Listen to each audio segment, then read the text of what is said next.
worshiping with you. We kind of experience our Baptist-costal roots for a moment. It's so much fun. Praise God today. Man, we have a Lord who is alive, who loves us and sustains us. I can't wait to preach about it. This morning you saw the bumper here, and we were in a sermon series called "And God Remembered," and the idea that sometimes our life feels like it is ensconced in ice and snow, and we're in a moment of darkness and difficulty, just an eternal season of winter. Like in the Chronicles of Narnia, where it's just cold and difficult all the time, but then the sun comes out and spring starts to break forward and the ice starts to melt and all of that. And so that's the idea. And God remembered is the idea of spring coming and the ice melting away. And so that's this idea of the bumper that you saw. And we were wondering, well, where in the world were we going to get a really good image of ice? And a couple weeks ago, Jordan Corona said, "I think I got it." And he just stepped off of his back porch and filmed it all for us. Y'all, please open your Bible this morning to Genesis chapter 30. Genesis 30.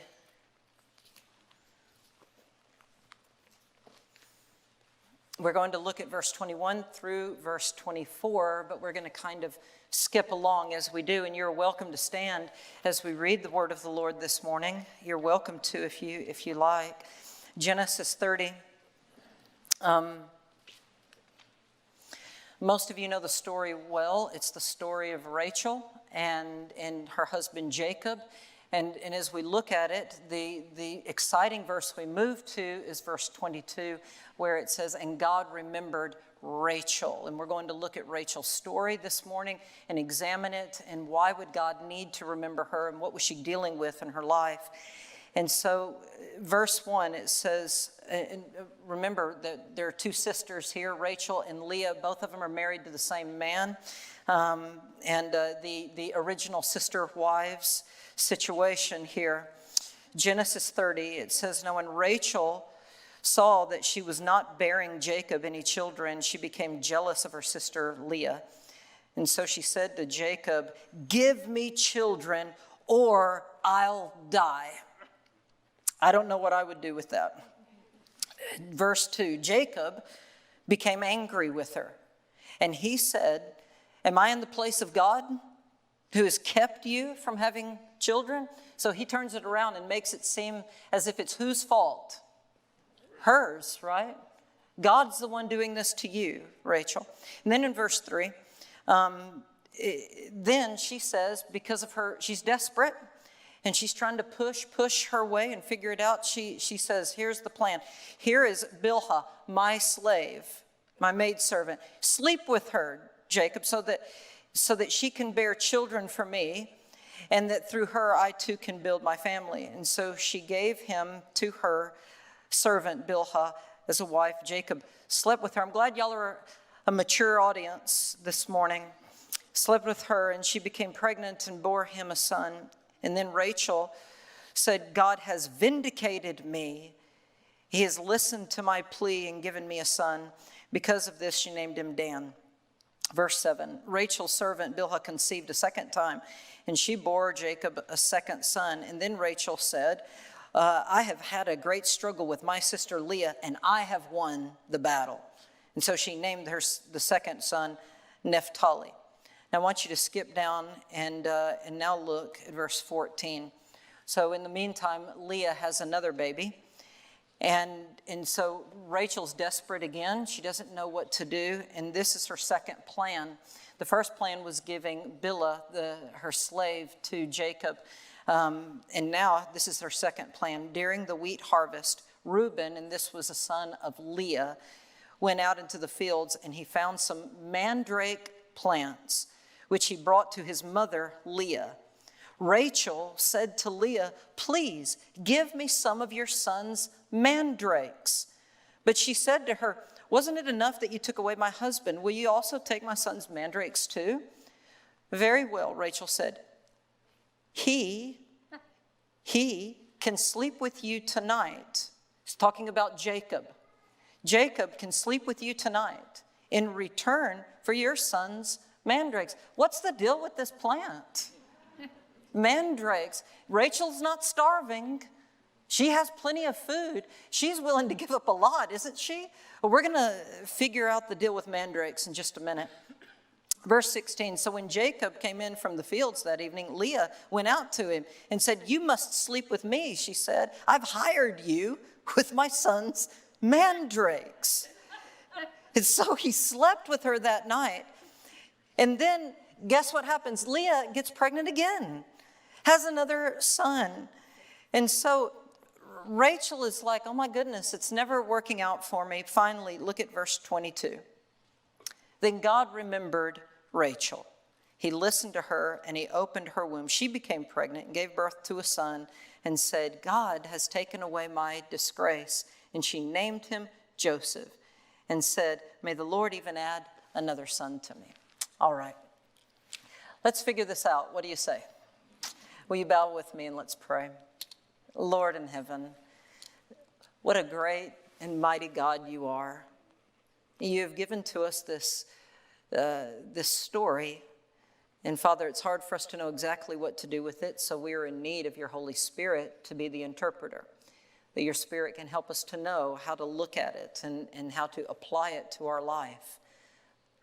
I pray for everyone who's here and everyone who's listening online that you may speak to their heart and that there may be something within this message that you preach to them, God, that they can take away and hold deep, deep in their heart and that they will cherish it. Lord, we pray that you will transform us today and that we will not only be hearers of this word, but that we will be doers of it. So, Lord, be with us now and may we feel your presence and experience your powerful Holy Spirit. Continue, Father, to help us worship. In Jesus' holy name we pray. Amen.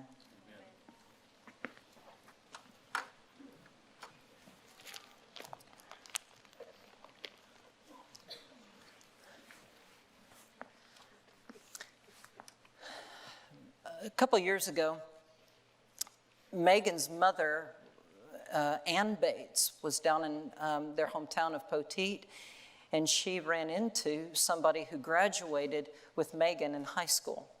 And they started talking with one another and just kind of having a polite and nice conversation. Toward the end of the conversation, Ann Bates tells the young woman, it was nice to see you today. I will tell Megan that you said hi. And then she said something interesting. She said to Megan's mom, oh, I don't think that Megan would ever remember somebody like me. And Ann Bates said to her, oh no, I promise Megan absolutely remembers you, and I'll tell her that you said hi. And so Megan, surely, she absolutely did remember her. And Megan and I have talked about this, and we've talked about the reason why she said, and Megan would never remember somebody like me. Maybe it was because they ran in different circles. Maybe it was because they didn't take the same classes. Maybe it was because they didn't do the same activities and all of that. And that's possible. But there's something else, something about her tone and something about the way that she said it. There seemed to be a kind of implication that it wasn't just about activity stuff, a kind of implication that she would never remember somebody like me because of the way that I lived my life in high school versus the kind of life that Megan chose to live in high school. And because of that, she wouldn't remember somebody like me. And the truth is that Megan not only remembered her, but remembered her with somewhat a fondness. And I think that when we all find ourselves in a moment where we struggle, when we feel like we're outside of the will of God, we have lived in some way or made some kind of choices or done something, and we are not within the pleasure and purpose of God, we can look at ourselves and we can begin to think, there is no way that God remembers me in this place. And if he does remember me, he only remembers me with disappointment or disdain. But he doesn't really remember me. And my message, and I think the message of this text for all of us today, is that feeling that because of things that I've done and situations that I've got into, that God has forgotten me. And if he remembers me, it's only out of disdain and anger and frustration. That if you've ever felt that way, that feeling is not true. It's not true. God's grace is still there, even when we rush ahead of his will and when we get ourselves outside of his pleasure and purpose for our life. And it is the exact same situation that a woman in the Bible named Rachel finds herself in Genesis 30. And it teaches us this. This story is about how God is portrayed and how you and I can look at God and understand him. And it's so compelling. And what we're supposed to see is the character of God. And that's why we're talking about in the second sermon of, and God remembered. We're putting together the mosaic of who God is and understanding more about him. And so here's how the whole situation set up. If we're going to get to this point that God loves and remembers Rachel, we have to set it up. And y'all remember the story. There was a man named Jacob, and he has to flee from his own house. His brother is trying to kill him, Esau. And so he goes to live with his uncle, and when he shows up, he sees a girl, and her name is Rachel, and he falls madly in love with her. She is everything that he wanted, and he says, I'm going to marry her. And Laban says, no, you can't marry her. I have another daughter who's older than she is, and it would be wrong for me to allow the younger daughter to get married first. Let me present to you Leah. And Jacob says, I don't like her. I like her. She's the one that I want to marry, Rachel. And Laban says, no, we can't do that. And Jacob says, then I'm not going to do it. And he says, all right, if you work for me for 7 years, I'll give you Rachel. And Jacob says, deal. He works, and somehow that night when they got married, and he's pumped, he's finally, after 7 years, he's going to marry the love of his life, Rachel. He goes in, marries her, and they go into their honeymoon moment. And this is a mystery to me. If any of you understand exactly how this happened, I would love for you to explain it to me. But he has the honeymoon night with who he thinks is Rachel. He wakes up in the morning and he's like, you're Leah. And I've wondered how does it happen? And I've looked at cultural things to try to figure out. One scholar said, well, the right reason is because when Jewish brides got married, they had veils and you couldn't see. And then when the wedding is finally over, now it's nighttime, he still couldn't see. And then he goes to bed, and then he wakes up the next morning, and it's all in the light. And I'm like, no way. And then another professor said, here's the deal. This kind of thing could happen when there is an abundance of alcohol in the situation. And I'm like, maybe. So he wakes up and it's Leah. He goes back to Laban. I've often wondered what happened to Rachel. She's tied up in some back room, gagged, saying, let me out. And finally he goes to Laban and he says, that wasn't nice. And Laban says, okay, if you work for me, Laban's just like, I apologize. I'll make it right. Work for me 7 more years and you get to have Rachel. And Jacob says, okay. And then he does it and finally gets to marry the love of his life. And they get married, and they immediately all go into marriage counseling. The Bible does describe there is tension the entire time. Great tension. The Bible helps us to understand that. It says that Rachel was beautiful, that she was pleasant in her figure, and that she was a good-looking lady. And so the picture is you have a good-looking Jacob and a good-looking Rachel, and there they are. And I mean, they're prom queen and queen kind of person. But then when it describes Leah, it doesn't have to do this. The text doesn't have to tell us this, but the text actually says Leah is not attractive. And yeah, poor Leah. She's ugly. It says that she has eyes that are kind of crooked, and she's not pleasant to look at. And there's this situation where they're having to live and try to be a family. So in all of that, Leah, though, is happy because of this. She doesn't feel like her husband loves her, but here's what she has. Leah is able to begin producing immediately sons for Jacob. All right.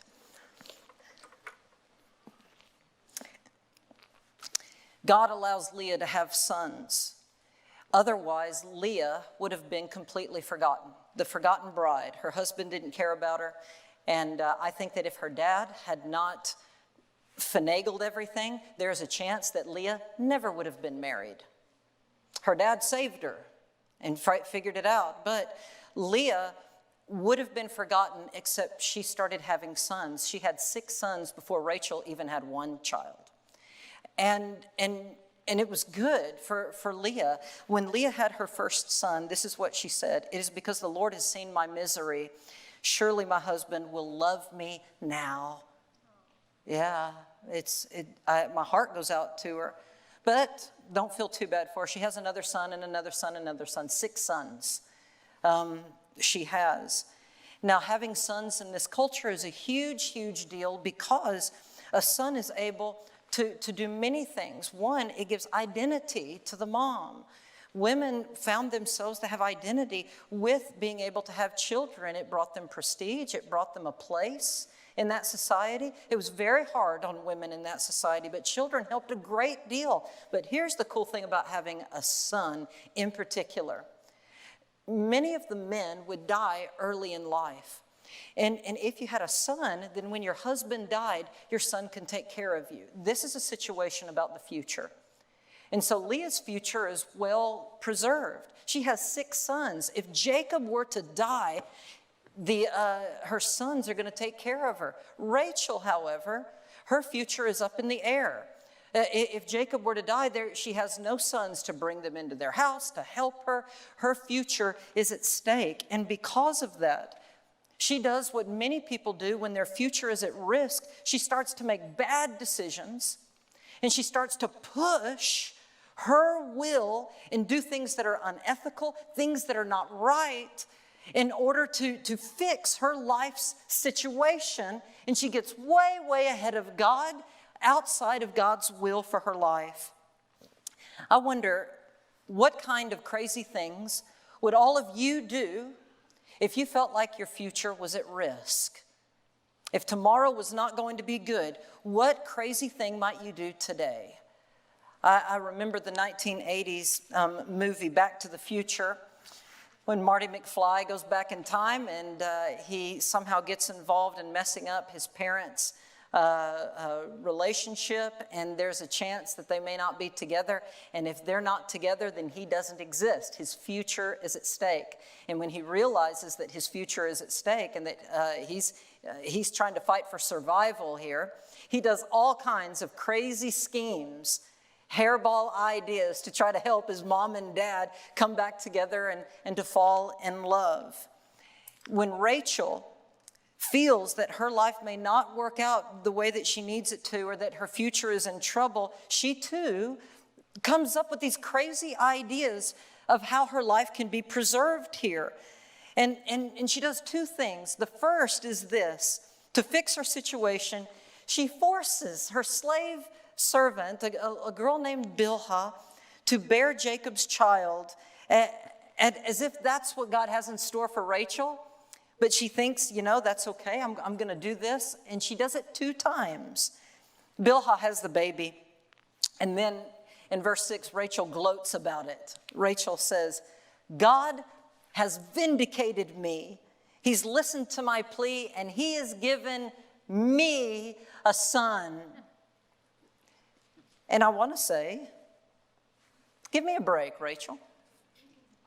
Everybody knows. Everybody at First Baptist Marble Falls knows. Jacob knew, your sister Leah knew. Everybody knows the truth here. Any sane person would know that what happened there is not really what Rachel wanted, was it? It's not what she wanted. And there she is. God has vindicated me. And I think that if we had heard her actually say it in her tone, she would not have even believed what she said. God has vindicated me. It's not a triumphant kind of thing. And she knows it deep down. It's the kind of thing that we do. When we think our future is at risk, we try to force. And we try to push, and we move in ways that God would never, ever have us move. But we do it because we're anxious. We do it because we're scared, and we get out of God's will. We don't want to wait. Waiting is so difficult. There's a story about a couple who was on their honeymoon, and they were about to fly off, and they had to wait for their flight. And they saw all of these other people going before them, getting their seats, and they had paid for a good seat in economy. And they were expecting to be able to get on. And over all of these other people passed through. And the attendant said, no, it's not y'all's turn yet. And he kept saying, well, why not? We're here, we're in line. Our seats were already up there. Why not? And he was getting more frustrated and more frustrated. Have you ever been in a waiting zone in your life and people were passing you up? You felt passed over. It's no fun. And you start to worry big time about yourself and your future and what's going to happen with me. You see your peers making great money, going forward, getting promotions. You see a lot of people being very successful around you, and you'll start to worry big time as a young adult, especially, man. And we start thinking, am I ever going to get to be successful? Look at everybody else. We start to look around at everyone, thinking that we're being passed over. And we're just having to wait. And we think, well, wait for what? Wait on nothing. And so here's this couple, and they're just waiting. And the person says, no, it's not your turn yet. Hold on. And other people came, and finally they were dead last. And they said, all right, you can go and get your seat on the airplane. The couple goes on, and sure enough, every single seat is taken. They're walking through the whole plane, and there's nowhere to put their bags. They go to the very back and walk again. There is no seats available anywhere. And they think, golly, not only did everybody else get a seat before we did, we're not even going to get to take the plane for our honeymoon. And he thinks, what a lousy beginning to a honeymoon. He goes to the flight attendant, and he says, are we going to have to get a different plane? We don't have a seat. And the flight attendant smiled at him, and she said, no, let me show you where your seats are. And then as they're walking, she said, we found out that y'all were on your honeymoon, and so we have y'all a first-class seat. Come all the way up. And he sat down in that wonderful, luxurious first-class place, and all of his frown gave way to smiles, and frustration turned to joy. And he quickly realized that waiting isn't all that bad after all. And when you find yourself doing some things, because he thought, you know what I should do? I'm just going to push people. I'm going to get in line. I'm going to be angry and yell. I'm going to give them a piece of my mind, and I'm going to do all of this. But we feel that way when we feel like we've been neglected. But when you feel that way and you start to feel like you're about to do something unethical in order to achieve something that you want, you are getting ahead of God. You're forcing your own way. And so I came up with a 5-point test to determine if you're getting ahead of God. And here they are. The first test to determine, am I getting ahead of God, is this.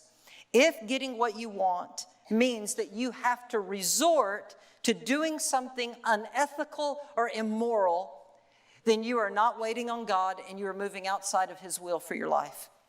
Number 2, if getting what you want means that you have to use other people in ways to help you, that helps you, but it does not help them. You use people. And you don't matter if they end up having a lot more work or a lot more difficulty on their shoulders, but it helps you. And when you are not afraid to put other people in a difficult situation, as long as it promotes you, then that is not God's will. God never wants any of us to move that way. And in fact, that's Rachel's mistake. Isn't Rachel using her slave servant Bilhah like that? This isn't going to help Bilhah. It wasn't fair or right for Bilhah to have to experience this. She is a person in this place that is being hurt. But But Rachel doesn't care as long as she gets to move forward. And that's a part of how you know. Here's number 3. If getting what you want means that you have to cheat and not follow by the rules. If you ever start thinking rules are for everybody else, they're for the suckers who are not clever enough to figure out the loopholes. But when you're clever, you figure out all of the loopholes and you're able to move and then you can be successful. And successful people, that's their thing. They're just clever, more clever than everybody else, and they know how to get by. If you find yourself cheating and thinking the rules only apply to everybody else except you, that is not God's will. You're moving in a direction that's not good. Number 4, if getting what you want means that you have to resort to buying things that you cannot afford, which creates a mountain of debt and credit card debt for you, then you are moving so fast, you're moving faster than God. And here's number 5. If getting what you want means that you have to resort to letting go of your own values, letting go of what you believe, and letting go of the things that you hold most dear, then you have moved past God's will for your life. And if you have to do any of these things in order to get to some place or some situation in your life, you've gone without the Lord. And what God cares about, y'all, is not just where you are going, but it's how you get there. How you get there. The end does not justify the means in Christianity. The way that we go about our life, the way that we move to things, matters a great deal to God. And very often the Christian life is about the journey. It's about how you are walking toward that thing, and it matters. And if you find yourself and you miss any one of those 5 tests, I want you to stop. This morning, stop. Stop. And I want you to wait on God. Rachel didn't, and her anxiety got the best of her again, and once more she tells Bilhah to go and sleep with Jacob again, and she conceives. And then Rachel says, she says it differently this time. When Bilhah has the second baby, Rachel says then in verse 8, guess what? I have struggled with my sister Leah, and I have won the battle. Now it's not just about waiting. Do y'all detect a sense of envy in this? Her motivation this time is not just moving forward and not waiting on God. This time it's moving forward in a way that hurts her sister, as if she's in a battle. And again, she's just so delusional here. Bilhah's children were not her real children. Some scholars say, well, yes, they were her children because Bilhah was Rachel's slave, and in that culture, her slave's children become her children. That's just the way it worked. That's not true. That's not it. If that were true, then Bilhah's name would never have been mentioned. We wouldn't know Bilhah. If Bilhah just kind of had the children and they were all Rachel's and everything were just fine and they were her children like that, we wouldn't know Bilhah. But the text preserves Bilhah's name. We know it because they were her children in it. That's why we know it. But Rachel is gloating as if she won. She hasn't won anything at this point. Nothing. But she begins to do this thing that a lot of us do when our life situation is not shaping out the way that we want.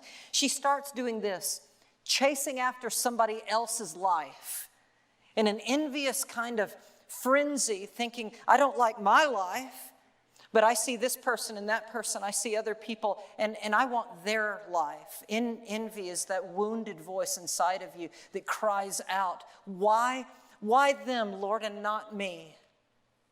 I want what they have. I want their kind of life. And I want you to understand this. Please understand it. Coveting another person's life makes us chase after a future that God doesn't want for us. It can turn, and if you do it too long, If you chase after somebody else's life, if you do it too long, then you will start to think that you're actually living a life that God never intended for you to live. It radically hurts your life. And so Rachel doesn't get it, and she continues here. And here's the second big thing that she does to try to force her way, and it ends up badly. The next thing is she makes a bad trade.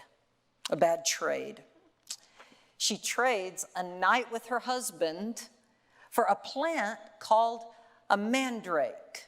A mandrake. Now here's where the story gets a little bit PG-13. In the ancient world, mandrakes were thought to be kind of in that culture, thought to be an aphrodisiac. Mandrakes were kind of several things all combined. Mandrakes would produce attraction, they would produce sexual arousal, and they would produce fertility. And guess who wanted to be pregnant? Rachel did. And so she's doing anything she can to try to get this plant that will help make that possible, the mandrakes. And so she gives up a night with Jacob in order to get this plant. She was so desperate to get it. But do y'all know what will help her get pregnant faster than a plant? Spending the night with her husband. I think that'll help. But she trades Jacob for this magic bullet. And here is the funny thing about a mandrake. If you look it up, a mandrake, the plant, actually looks like a little man. It looks like that. It looks like it has 2 arms and 2 legs. It's a funny looking plant. That's how, and so there's a play on words in the text here that Rachel, when it talks about her trading Jacob for this mandrake, what it's trying to say is something kind of humorous. It's trying to say that Rachel traded her man for a mandrake. As if she traded her big, strong man for just a little pathetic man, the mandrake. And Leah, on the other hand, she gladly takes the deal. And she says, I'll take it. And in that night, she gets pregnant again. Sometimes we are our own worst enemy. Not anything else, not our situation around us. Oftentimes, we make things harder on our own life. And because of that, we find ourselves way outside of where God wants us to be. And occasionally, God has you really right where he wants you, and he wants you to be there. But we make a bad trade, and we get out of that place in life for something else. And I think of all of the people, those poor people caught up in the college admission scandals. Man, they didn't have to do any of that. Their children could have done fine. There were lots of universities their kids could have gotten into. They would have been just fine. But instead, they're worried and anxious about their future, and this is what they want. And they push, and they push, and they do things that are unethical, and they never had to. What causes somebody to lie and cheat and scheme? And here's what it is when the voice inside of you says that your future is doomed. And then you need to make all these bad decision, and push yourself forward. But y'all, just because your future feels bleak in a moment, that doesn't mean it actually is. And we need to watch out for the great temptation that says you need to do something wrong in order to get where you want to go. But the whole reason this story is given to us is actually not so that we can learn from Rachel's mistakes and so that we don't do them. That is a secondary thing in the text. The primary thing in the text that we are supposed to really hold on to is this. The primary message is that we have a God that is loving enough to remember us and not let us go even when we have pushed outside of God's pleasure and purpose for our life. This story, just like every other story in the whole Old Testament, is about the unfaithfulness of a man and a faithful God. That's what it's about. Now, I was reluctant to share this story with all of you because I was afraid that some of you might think, oh, good. If God can bless me regardless of what I do, it means that I don't have to do anything. I could just go and do whatever I want, and God's always going to remember and be cool with me. That's not the teaching here either. There are consequences for that behavior, and don't think Rachel didn't have consequences. Don't live your life in a way that brings consequences like that. Proverbs 28 says, he who becomes rich too fast and pushes into that, it'll always go poorly for them, and they will have punishment. There are consequences when we force our way into things instead of doing things God's way. And so here's what we learned. It's not, well, I'm just going to do whatever I want.